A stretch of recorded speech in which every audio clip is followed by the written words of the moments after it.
자, 오늘 이 말씀으로 하나님은 다 하실 수 있습니다 라는 제목으로 하나님 말씀 전하도록 하겠습니다. 부제는 축복과 성숙은 순서가 아닙니다. 다시 한번 부제를 말씀드릴게요. 축복과 성숙은 순서가 아닙니다 라는 부제로 하나님 말씀 전하도록 하겠습니다.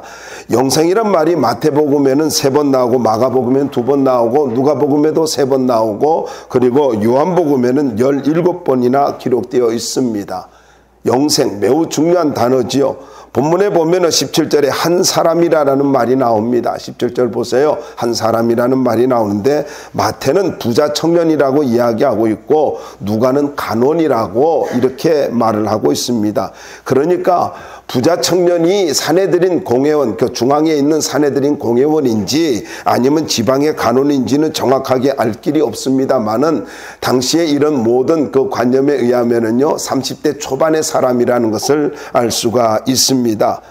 예수님께서 집에서 나와서 길을 걸어가고 계실 때에 이 부자 청년이 자기가 누리고 있는 모든 삶에 대해서 만족하지 못하고 영생의 길을 가지고 예수님께 나와서 영생의 길을 묻고 있습니다. 그런데 중요한 단어가 무슨 말이냐면은 달려와서 꿇어 엎드렸다라는 말씀을 하고 있습니다. 한번 여러분 말씀을 보세요. 그가 달려와서 17절에 있죠. 달려와서 꿇어 앉아 묻자오되 이렇게 말을 하고 있다라는 것입니다.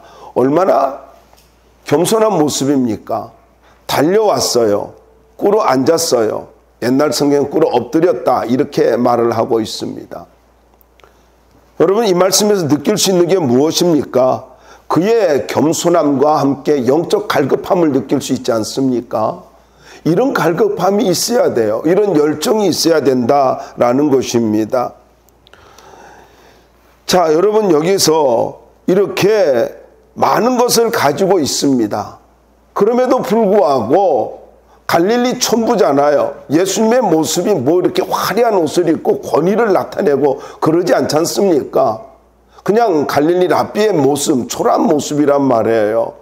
그런데 이분께 나와서 그가 관원이면서 많은 것을 가지고 있음에도 불구하고 꿇어 앉았다, 꿇어 엎드렸다, 달려 나왔다. 자세까지 괜찮지 않습니까? 얼마나 자세가 좋습니까? 나중에도 나옵니다만은 예수님께서 이 부자 청년을 사랑하셨다라고 말씀하고 있어요. 여러분 여기서 우리가 한 가지는 좀 작은 교훈을 좀 짚고 넘어가자고요. 여러분 인생을 살면서 아름다운 관계를 맺으려면 자세가 좋아야 합니다. 성공하고 싶어요? 자세 좋아야 돼요.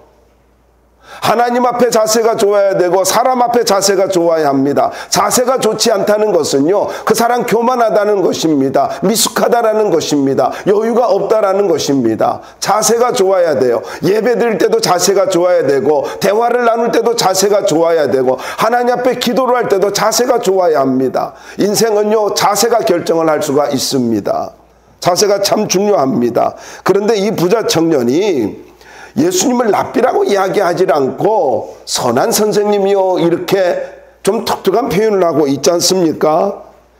이걸 마태복음에는 무슨 선한 일을 하여 영생을 얻으리까 라고 이렇게 말을 하고 있습니다. 그러면은 마가복음과 마태복음을 가지고 종합을 해보면은 이 부자 청년의 의도를 우리가 짐작할 수가 있단 말이죠. 무슨 말이냐면은 영생을 얻으려면 선한 일을 해야 되는데 선한 일을 가지고 하려면은 선한 선생님이신 예수님께 묻는 것이 최고라고 생각했던 것입니다. 부자 청년의 질문은 그런데 문제가 있다라는 거예요. 부자 청년의 질문은요. 근본적으로 율법주의적인 문제를 갖고 있는데 구원의 문제는 무엇을 행하는 것, to do가 아니라는 거예요. to be예요. 믿음으로 구원을 받는 것이지 무엇을 행해야 구원받는 건 아니라는 것입니다. 이걸 지금 간과하고 있다라는 것입니다. 내가 무엇을 해야 영생을 얻을 수 있습니까? 행위가 아니라는 거예요. 자, 우리는 이 말씀을 통해서 먼저 18절로부터 22절에 보면은 재물은 영생의 걸림돌이 될 수 있다라는 것입니다. 물질, 재물, 만문이죠. 부자 청년의 짐을 받은 예수님은 하나님 한 분 외에는 선한 이가 없느니라. 저는 이 말씀 보면서 우리 예수님이 참 재밌어요. 왜냐하면은요, 하여간 소방서 같아요. 뜨겁게 뭔가 이렇게 하면은요, 초친다고 해야 되나, 이런 경망스러운 표현은 좀 그렇습니다만은요, 그냥 그 열정을 갖고 달려나와서 선한 선생님이 한다. 왜 날 선하다 하니? 선한 분은 하나님 한 분밖에 없어. 가지고는요, 길을 팍 죽여버렸습니다. 여러분, 그렇다고 해서 예수님께서 예수님 자신이 선하다는 것을 부정한 것입니까? 아니잖아요. 부자 청년의 잘못된 생각을 바로 잡아주려고 이렇게 말씀하신 거예요. 그래서 여기서 첫 번째로 인간의 선의 개념에서 하나님의 절대 선을 알려주고자 하는 예수님의 의도가 있다라는 거예요. 자꾸 인간적인 선을 이야기하니까 아니야. 절대적인 선만이 있어. 그걸 이야기하고 있는 것입니다. 인간의 선은요, 상대적이잖아요. 그런데 하나님의 선은 절대적입니다. 두 번째로는 율법적 선에서 하나님께 대한 믿음을 갖도록 만들어주기 위함입니다. 그러니까 자꾸 율법의 어떤 선을 추구하는데 그거는요, 불가능한 거란 말이에요. 율법을 어떻게 다 완성할 수가, 그렇게 완전히 순종할 수가 있겠습니까? 어렵잖아요. 탈무드에는 이런 말이 있습니다. 율법 외에 선한 것은 없다. 이게 탈무드에서 하는 말이에요. 그러니까 부자 청년의 이 관념은 율법에 매여 있는 걸 볼 수가 있단 말이죠. 그런데 이 율법의 관념에서 벗어나서 하나님을 향한 절대적 믿음을 갖도록 하기 위해서 예수님이 하나님 한 분밖에는 선한 분이 안 계셔. 그걸 말씀하고 있는 것입니다. 그러면서 부자 청년에게 야, 네가 계명 알고 있지?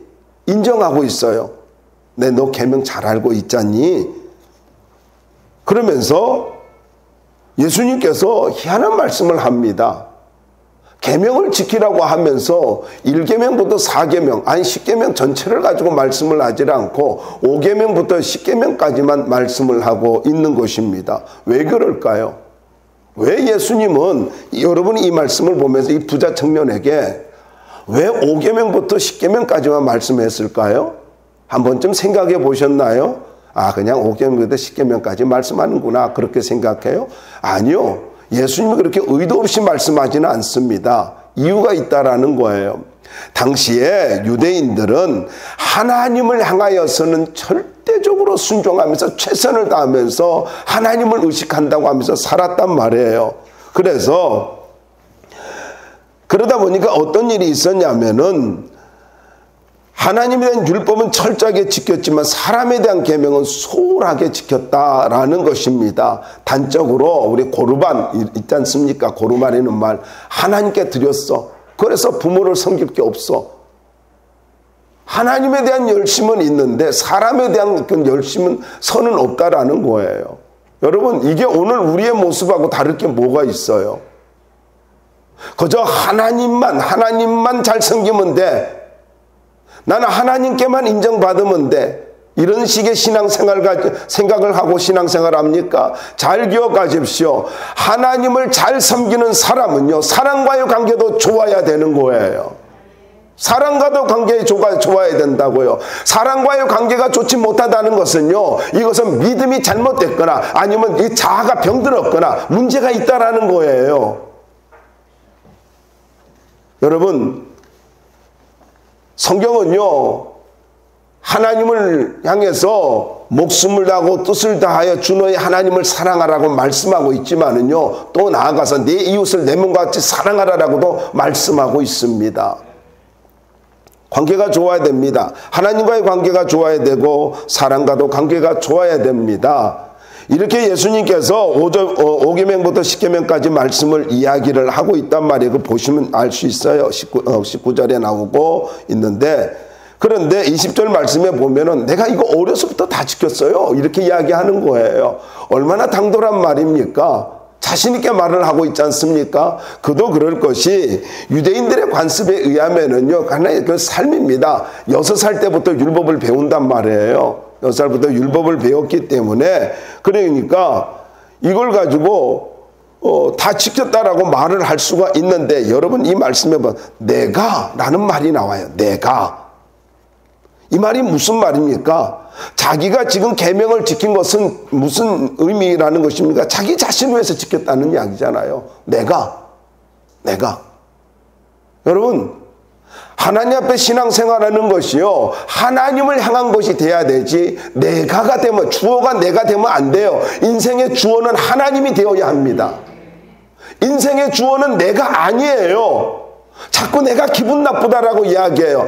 여러분, 내가 기분 나쁜 것이 아니라 하나님의 뜻이 무엇인가를 우리는 알아야 되는 거예요. 내가 마음이 상했다고, 내 생각하고 틀리다고, 내가가 아닙니다. 내가 아니라 누구여야 돼요? 인생의 주인공은 하나님입니다. 그래서 우리는 언제나 인생의 주어는요, 하나님이 되어야 된다는 거, 예수님이 되어야 되는 거, 이거 잊지 말아야 돼요. 그런데 이 내가라는 말을 가지고 마태복음에서 이걸 조금 더 설명을 할 수가 있는데요. 아직도 무엇이 부족하니까 마태복음 19장 20절에 나와요. 그러니까 내가 어려서부터 다 지켰다 이 말은요, 이 마태복음을 가지고 종합하면 이렇지 않습니까? 이 말씀 뒷받침해 주는데, 내가 무엇이 부족합니까? 이만하면 되지 않았습니까? 근데 왜 나한테 영생에 확신이 없죠? 정말 나 영생을 못 받는가? 내가 어떻게 하면 영생 받을 수 있죠? 내가 이렇게 열심히 하는데 아직도 무엇이 부족하니까? 여러분, 이 부자 청년의 모습이 우리의 모습 아닙니까? 이만하면 됐지. 신앙생활 이만하면 됐지. 내 삶이 이만하면 됐지. 이러고 있지는 않아요? 여러분, 아주 무서운 것입니다. 사단에게 쏟고 있는 거예요.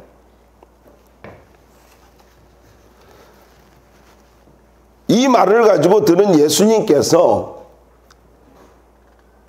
재밌는 표현을 말씀하고 있습니다. 여러분, 여기 보면 예수님께서 부자 청년을 사랑하셨다라고 이렇게 말씀하고 있어요. 사랑하셨다. 그래서 21절에 보면 내게 아직도 한 가지 부족한 것이 있으니 가서 내게 있는 것을 다 팔아 가난한 자들에게 주라. 그리하면 하늘에서 보화가 내게 있으리라. 그리고 와서 나를 따르라. 기가 막힌 말씀 아닙니까? 제가 여러분에게 이 말씀 같이 읽자고 하지 않은 이유가 있어요. 여러분, 이 말씀 같이 읽으면은요, 숨이 막힐 것 같아서. 너무 힘든 말씀이잖아요. 또 이 말씀에 순종도 안 할 거고요. 다 바칠래요? 다 바치지 않습니까? 그래서 혼자 읽었어요. 그런데 여기에 보면은 무엇이 부족합니까? 라고 부자 청년이 말을 하자 한 가지 부족한 것이 있다 이렇게 말하고 있어요. 여기 부족하다라는 말은 모자라다라는 이야기입니다.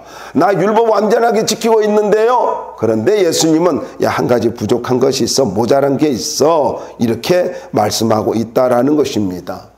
그런데 여러분, 이 말씀을 보자고요. 이 말씀을 가지고 다르게 하면 이겁니다. 야, 너에게 한 가지 모자라는 것이 있는데 율법이 아니라 하나님의 사랑이 필요해. 이 말이잖아요.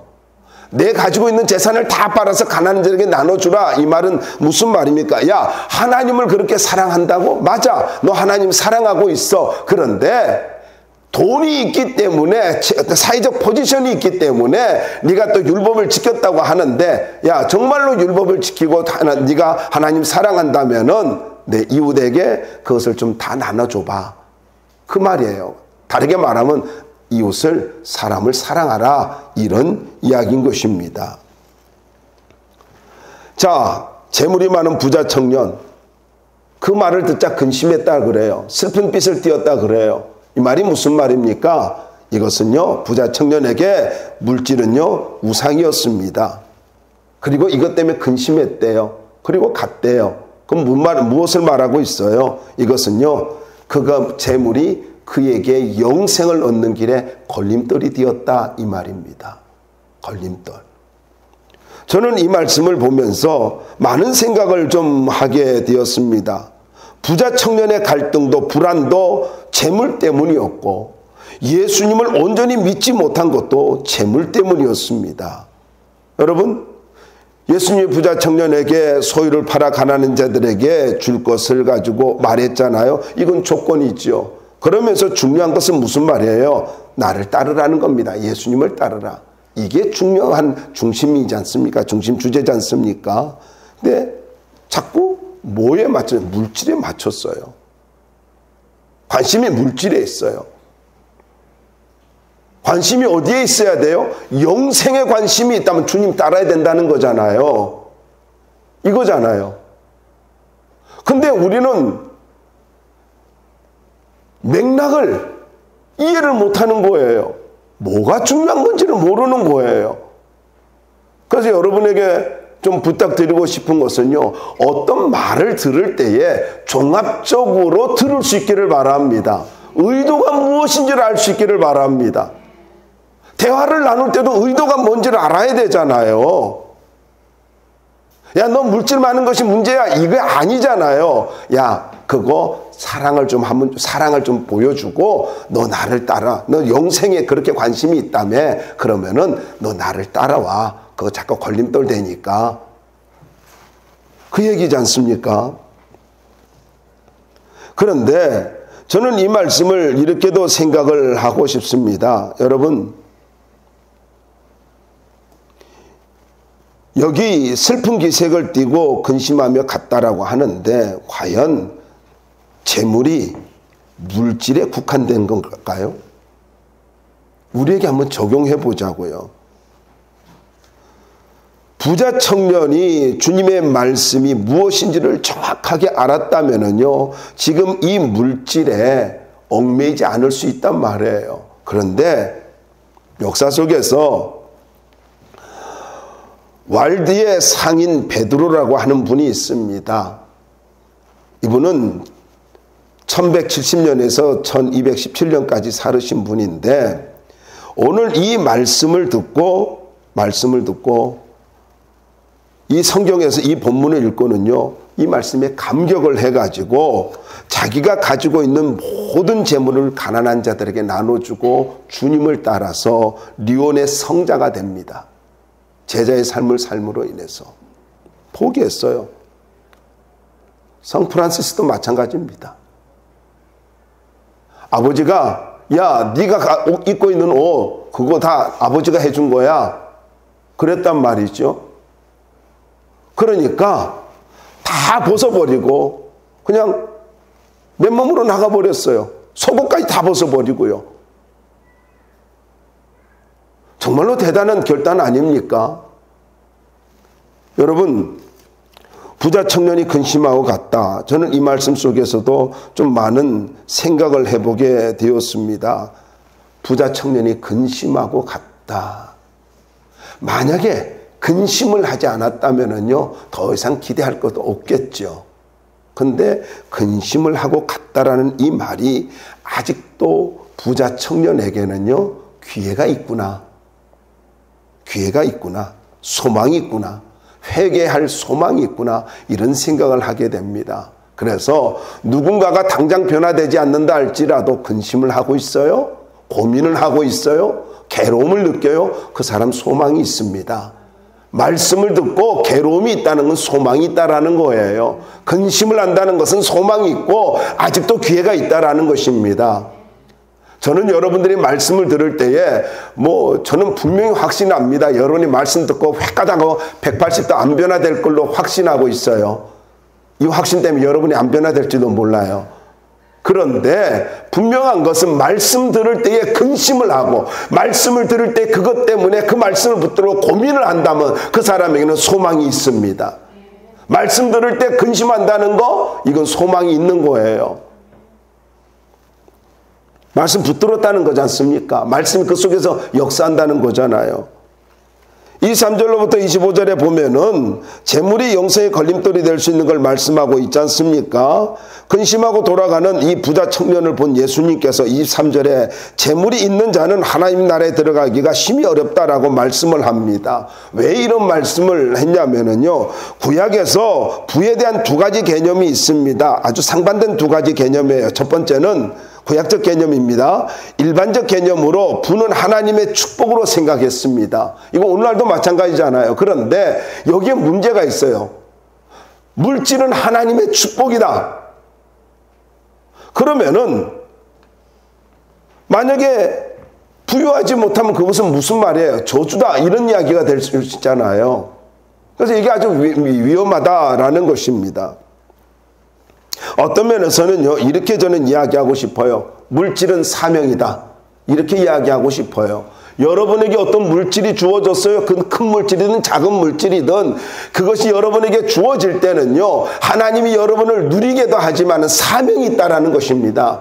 사명에. 그래서 저는 개인적으로 그래, 물질은 사명이다.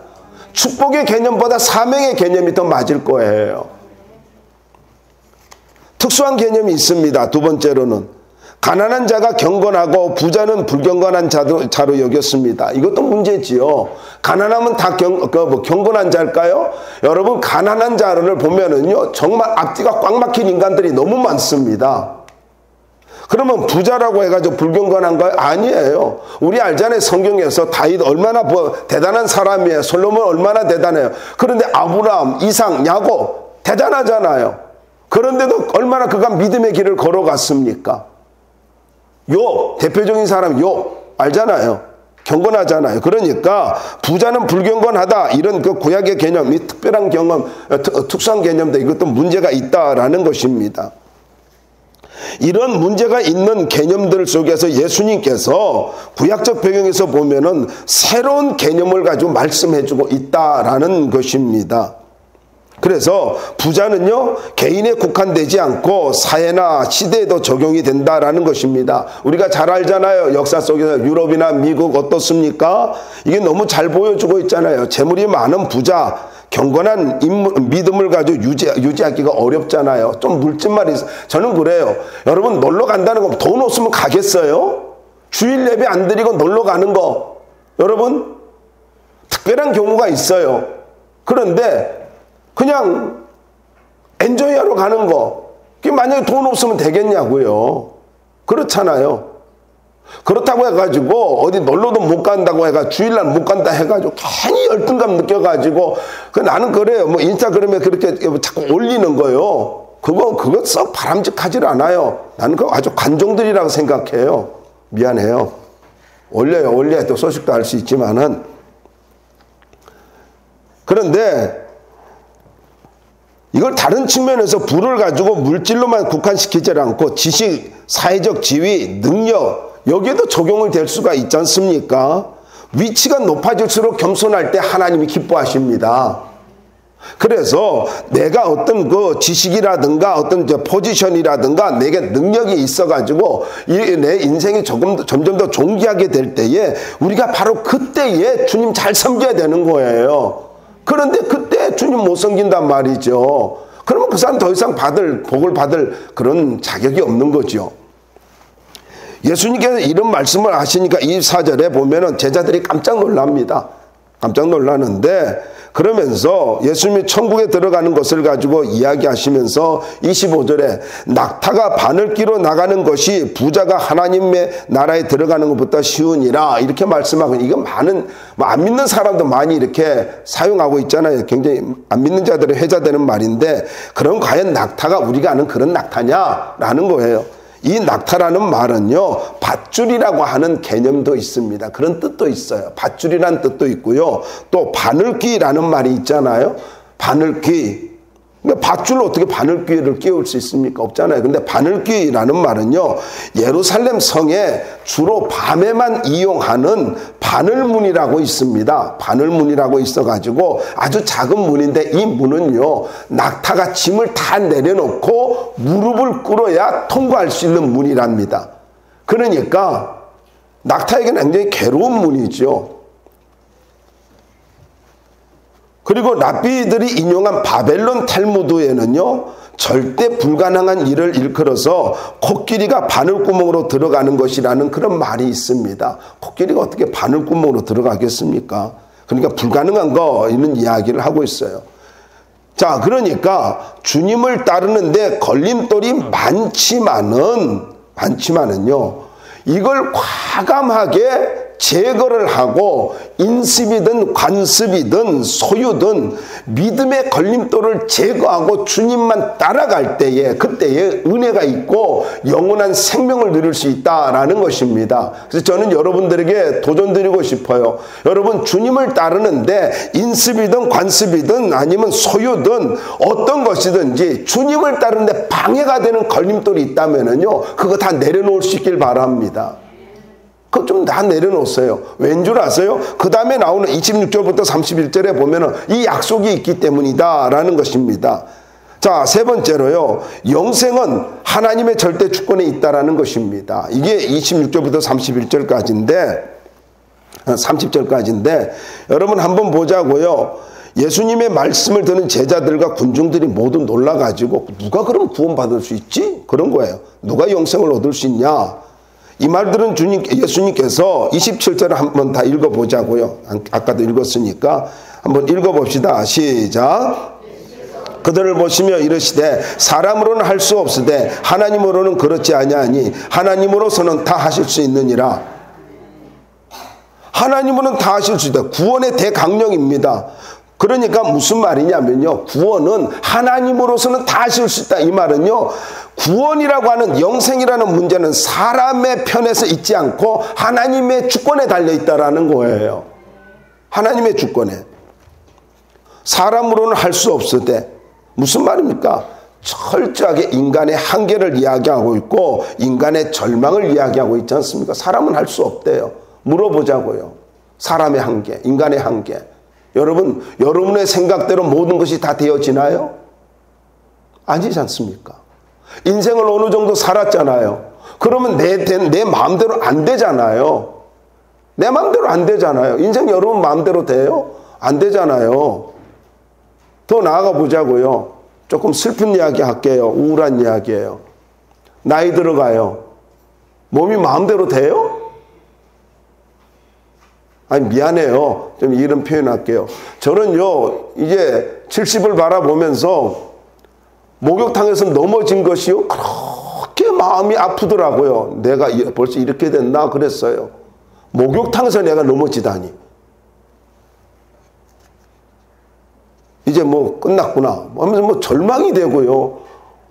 너무 또 아파요. 넘어지고 나니까. 나 그거가 좀 창피해가지고 말을 못했어요.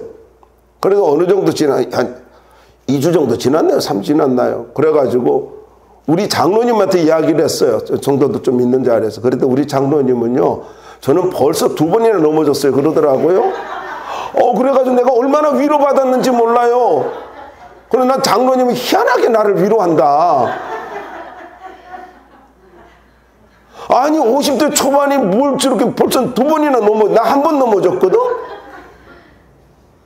그래서 내가 엄청 위로받았어요. 그래서 내가 장로님한테 너무 고맙게 생각해요. 목사를 위로하는 방법이 참 여러 가지다. 역시 장로님이란 생각이었어요. 장로님은 역시 목사를 위로하는 사람이구나 하고 참 은혜가 됐어요. 근데 어때요? 마음대로 안 되잖아요. 마음대로 돼요? 감기 걸려도 마음대로 안 되잖아요. 감기 안 걸릴 것 같지만은 아니 갈수록요. 양해를 구할게요. 우리 박 권사님 93세잖아요. 아우 걸음걸이가 그렇게 불편하거든요. 아니 자다가 갑자기 지팡이 찾는다고요. 그냥 막 돌아다녀요. 늘 놔두는 자리에 나거든 신발장에요. 그런데 막 돌아다니다가는요. 이상하게 왜 그러세요? 지팡이를 찾는데요. 정신이 없어요. 그리고 또 신발을 신는데 더 과관인 거 신발을 신다가 이게 뒤축이요. 당신이 구부려 신으니까 못 신잖아요. 이게 안 신겨진다고요. 성질을 내요. 여러분 신발 안 벗겨진다고 성질 낸 사람 있어요?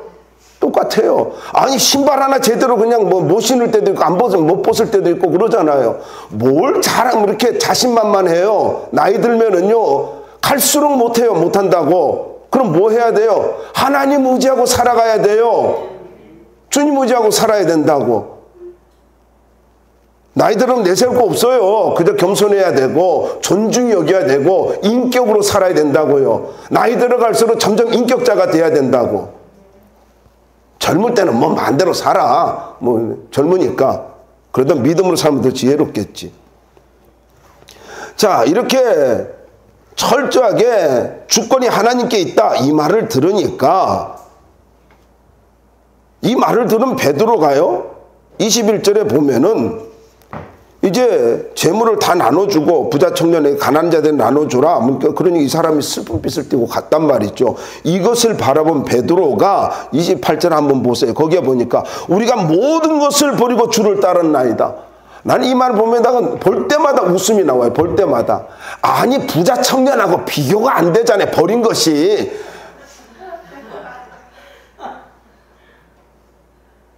아니, 어떻게 거기다가 비교를 해, 자기가. 배달랑 한 짝이 있었는데 그거 버리고 주님 따랐대. 근데 우리가 다 버리고 주를 따랐대. 비교도 안 된다는 거죠. 비교 불가능한 걸 가지고 그래가지고는요 주를 따랐다라고 하는데, 따랐나이다 이 말은 무슨 말이냐면은요 같은 길에 있다 이런 뜻이에요. 단어는 참 멋져요. 주를 따랐나이다, 주님과 같은 길에 서 있습니다 이 말이에요. 한마디로 말하면요 운명 공동체다 이런 이야기죠. 운명 공동체다.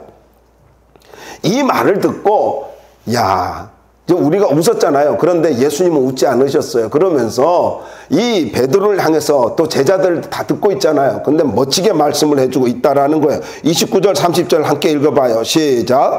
예수께서 이르시되 내가 진실로 너에게 이르노니 나와 복음을 위하여 집이나 형제나 자매나 어머니나 아버지나 자식이나 전토를 벌인 자는 현세에 있어 집과 형제와 자매와 어머니와 자식과 전토를 100배나 받되 박해를 겸하여 받고 내세의 영생을 받지 못할 자가 없느니라. 자, 한마디로 말하면요 신고 거둠의 법칙이라는 거예요. 신고 거둠의 법칙이에요. 여기에 보니까 어떻게 한다고요? 버린 자는 현세, 예수님께 현세와 내세를, 여러분 믿음은요 현실을 부정하는 게 아니에요. 뭐라고 말하고 있습니까? 현세에 100배나 받게 해주신대요. 믿음으로 헌신하고 믿음으로 희생해요, 하나님께서 100배나 갚아주신대요. 100배의 위로가 있고 100배의 보상이 있대요. 더 나아가서 박해를 겸하여 받으면은요 내세 영생을 받지 못할 자가 없대요. 이걸 뭘로 비교합니까? 여러분, 이게 물질의 문제입니까? 믿음의 문제지요. 이게 물질의 문제. 그렇다고 해서 이 말을 가지고 부모, 형제, 이거 다 버리라는 이야기, 그 말이 아니잖아요. 삶의 우선순위를 주님께 두고 살라는 이야기잖아요. 그러면은 하나님께서 100배나 갚아주신대요.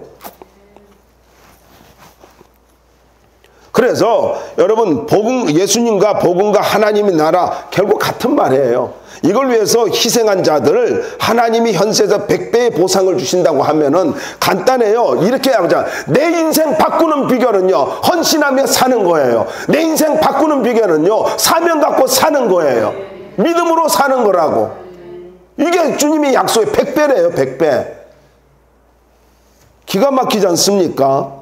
여기에 그러면은 박해라는 말이 무슨 말이냐면은 비난하다, 중상하다, 헐뜯다 이런 거거든요. 그럼 이 말을 다르게 이야기하면 이렇습니다. 성도들이 이 땅을 살아가다가 하나님의 나라를 위해서 살아가다가 부정적인 말로 고통을 당하면은 전도하다가 안 좋은 소리 듣고 주님 섬기다가 안 좋은 소리, 교회에서도 뭐 좀 섬기다가 가끔 그러잖아요. 이제 또 김장철 다가오니까 뭘 넣어야 된다 안 넣어야 된다 해가지고 뭐 집사님은 권사님은 이렇게 했나, 그건 믿음으로요 다 복받는 비결이에요. 그런 소리 들으면 기분 나빠하지 말고 100배의 복이 왔구나 그러면 되는 거예요. 뭘 그렇게 누가 뭐라고 한다고 말에 신경을 써요.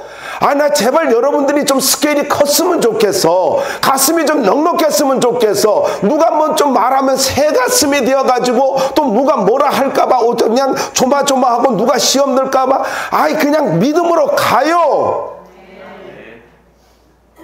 좀 믿음으로 하자고. 스케일을 좀 크게 갖고 누가 뭐라고 해도요 아이 이해 못하니까 그렇지 좀 있으면 이해되겠지.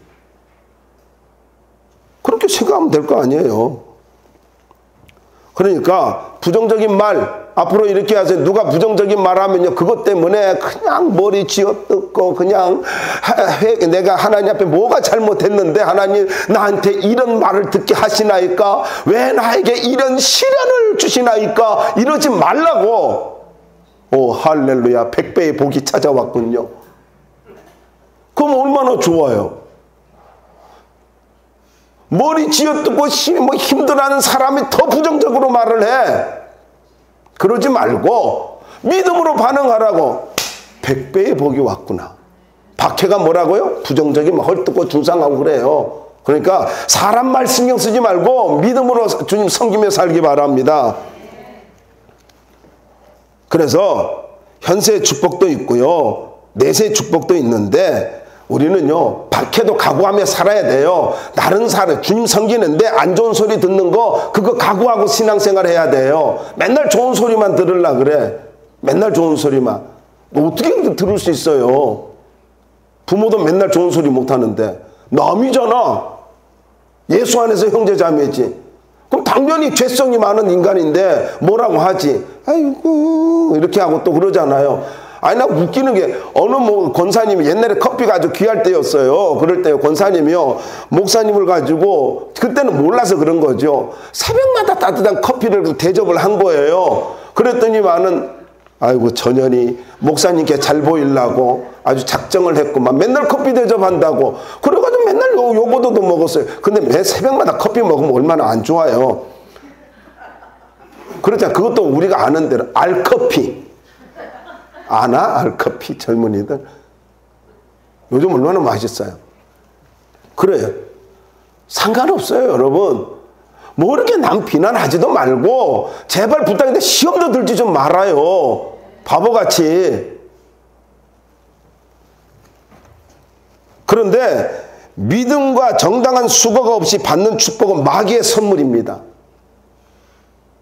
자꾸 어떻게 하든지 돈 물질만 그러지 말아요.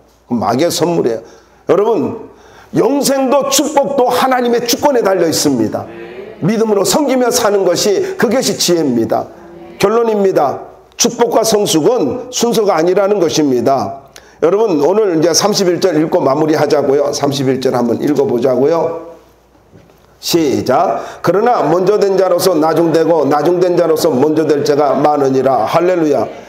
무슨 말입니까? 하나님의 축복과 위로와 보상과 영생이 순서가 아니라 하나님의 절대 주권이라는 걸 보여주고 있는데, 여러분, 이 말씀에 먼저 된 자, 물론 베드로와 여기 믿는 자들을 이야기하겠죠. 나중된 자, 그 외에 이제 믿는 자들을 이야기한다라고 어느 학자가 이야기하더라고요.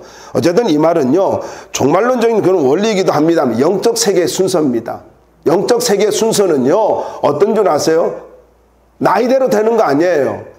연륜으로 되는 게 아니라는 거예요. 영적 세계의 순서는요,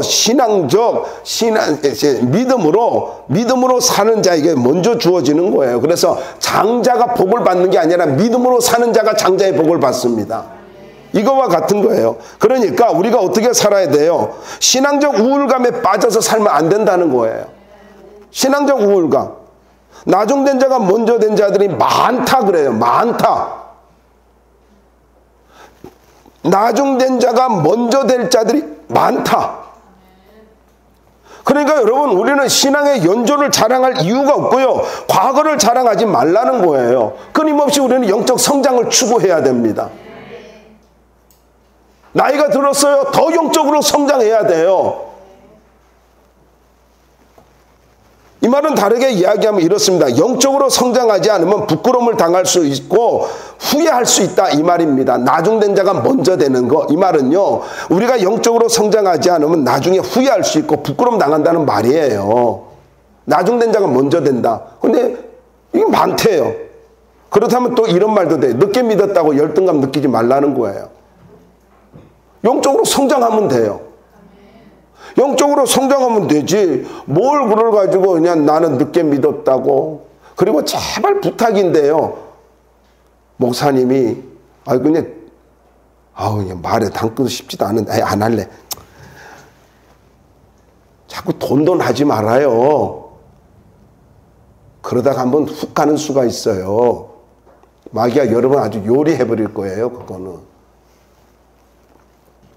우리는요, 믿음 키우는 삶입니다. 우리 인생은 뭐예요? 믿음 키워야 돼요. 믿음만큼 사명 주시고 믿음만큼 복을 주셔요. 믿음만큼 누리는 인생이 됩니다. 믿음 키우십시오. 하나님의 축복, 그것을요, 하나님 앞에서 당연한 것이 아니라는 거예요. 당연한 것이 아니라는 것입니다. 축복, 그것은요, 자연스러운 목사니까 복을 받고 장로니까 복을 받고 그게 아니라는 거예요. 영적인 성숙이 이게 축복의 순서를 바꿀 수 있습니다. 전 여러분 모두에게 도전드립니다. 영적으로 성숙하기를 사모하십시오.